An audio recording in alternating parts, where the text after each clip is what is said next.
crazy enough to attempt your very own dragon boat cake, here are some extra scenes of how Margie and Ritzy made ours.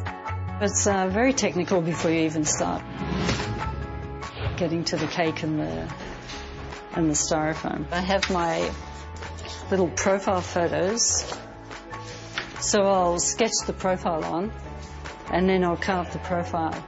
And then with these I had the looking down shot, so just getting the right, blowing up the diagram so we've got just the right proportions, so we can just get the right shapes and have them just sitting in the right place. So I carved the looking down shape. So then I at least have a shape that I know is right that way and that way. So then I just round it out, round out the perimeters, and usually looking at the photos so I can sort of work out where it rounds out. And I use this as the first thing to cut it with, and you can really get rid of the extra stuff. And then when you get to the final shape, you just use say a number 80 sandpaper and just get it really smooth, because otherwise when you put the icing on, you don't want the icing too thick. You don't want little lumps underneath, so you have to make sure it goes on really smoothly. While Margie carves the figurine heads out of styro, Ritzy makes the body of the boat entirely out of cake. First she carves the cake, then covers it in delicious chocolate ganache and brown-coloured fondant icing.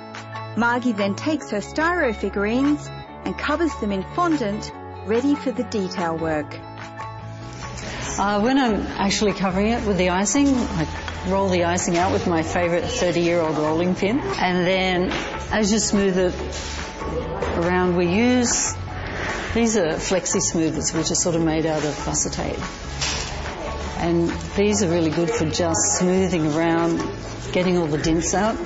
And then I'll use my frilling tool, and these are great for just putting in the little nostrils and all the little markings you need to make. And then it's still quite flexible, so you can move it up and down to sort of make the little mouth work. This little guy's got dimples, so you can just put gentle little dimples in. He's got a little double chin, so mark around there. And this will put in his little eye mark. Have to make sure you're trying to be symmetrical. Sometimes, it goes a bit wrong and you've got to rub it out and start again. So when you first mark, you have to be a bit gentle, just in case you go wrong. But you have to work quickly because it can dry out so quickly, so you have to generally work really fast.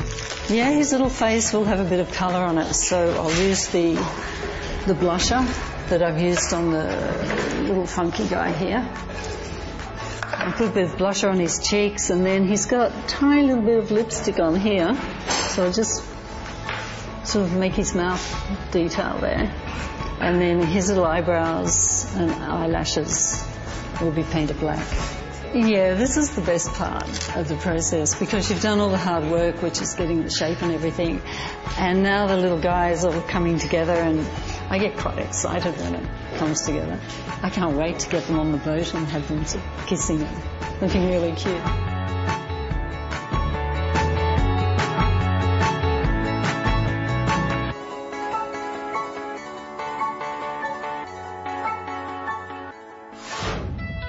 Margie and Ritzy have done an amazing job.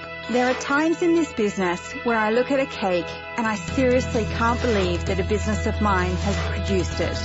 It's not only amazing, it just makes us all feel so proud.